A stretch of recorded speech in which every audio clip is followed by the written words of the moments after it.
El Malei Rachamim Shochen Bameromim.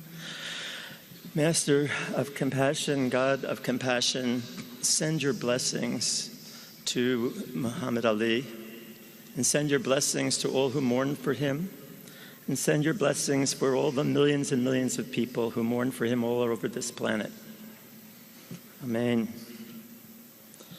I come here speaking as a representative of American Jews, and to say that American Jews played an important role of solidarity with the African American struggles in this country, and that we today stand in solidarity with the Islamic community in this country and all around the world.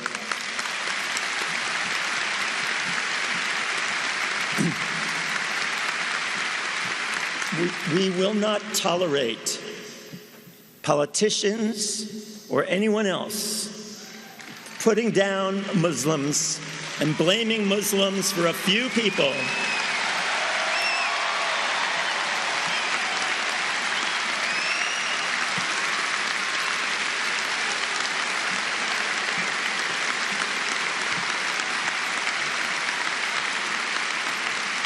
We know what it's like to be demeaned. We know what it's like to have a few people who act against the highest visions of our tradition to then be identified as the value of the entire tradition. And one of the reasons that we in Tikkun magazine, a magazine of liberal and progressive Jews, but also an interfaith magazine, have called upon the United States to stand up to the part of the Israeli government that is oppressing Palestinians, is that we as Jews understand that our commitment is to recognize that God has created everyone in God's image and that everyone is equally precious. And that means the Palestinian people as well as all other people on the planet.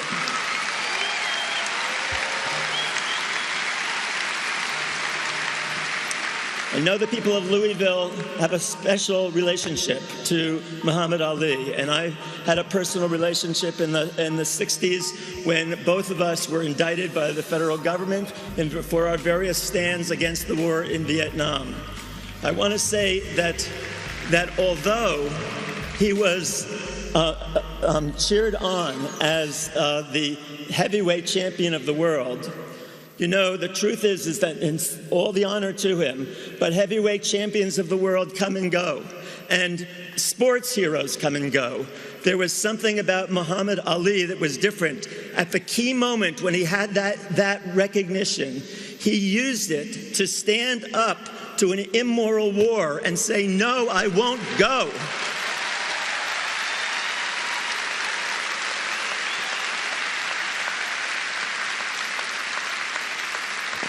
And it's for that reason that tens of millions of Americans who don't particularly care about boxing about Muhammad Ali, because he was a person who was willing to risk a great honor that he got and a great fame that he got to stand up for the beliefs that he had, to speak truth to power when the rest of the people around him said, no, you're going to lose your championship. And it was taken away from him for 5 years. But he stood up and was willing to take that kind of a risk because of that kind of moral integrity.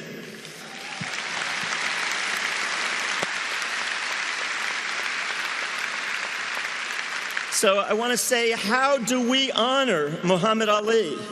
And the answer is the way to honor Muhammad Ali is to be Muhammad Ali today.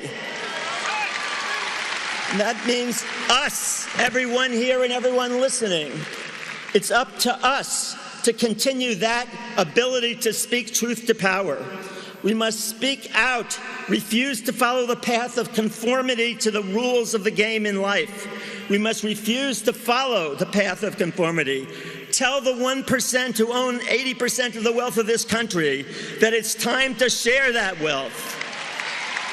Tell the politicians who use violence worldwide and then preach into nonviolence to the oppressed that it's time for them to end their drone warfare and every other form of warfare, to close our bases around the world, to bring the troops home, Tell those who created mass incarceration that it's time to create a guaranteed income for everyone in our society.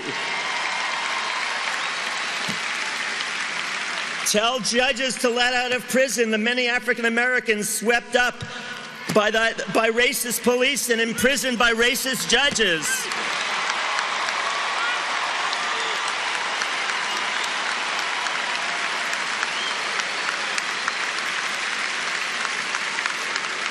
And many of them in prison today for offenses like possessing marijuana that white people get away with all the time.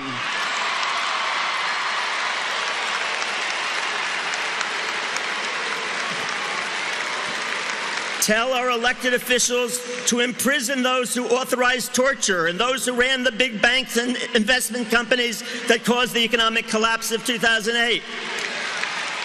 Tell the leaders of Turkey to stop killing the Kurds. Tell Israeli Prime Minister Netanyahu that the way to get security is for Israel is to stop the occupation of the West Bank and help create a Palestinian state.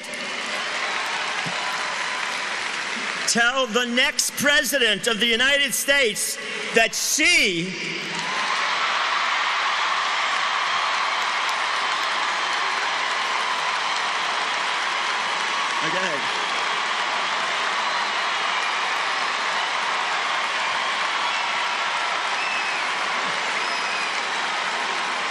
Tell the next president of the United States that she should seek a constitutional amendment to make all national and state elections funded by Congress and the state legislatures and all other sources of money be banned, including money from corporations, from individuals, all other money, make it all public funding.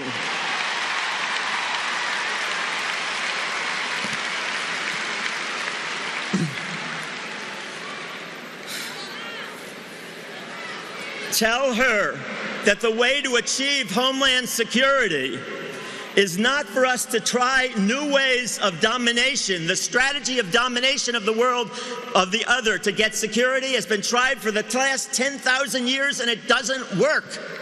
The way to get security is for the United States to become known as the most generous and caring country in the world, not the most powerful.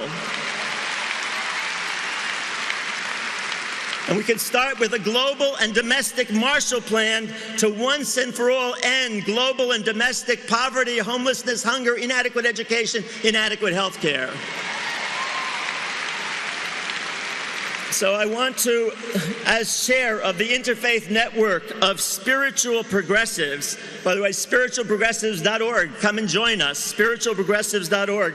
I want to affirm our commitment to the well-being of all Muslims on this planet, as well as the people of all faiths and secular humanists as well. We wish to pay honor to Muslims of the world as they continue today the fast of Ramadan and join with them in mourning the loss and celebrating the life of Muhammad Ali, a great fighter for justice and peace. Peace be upon him, peace be upon the Prophet Muhammad, peace be upon all of humanity, and peace on all of us.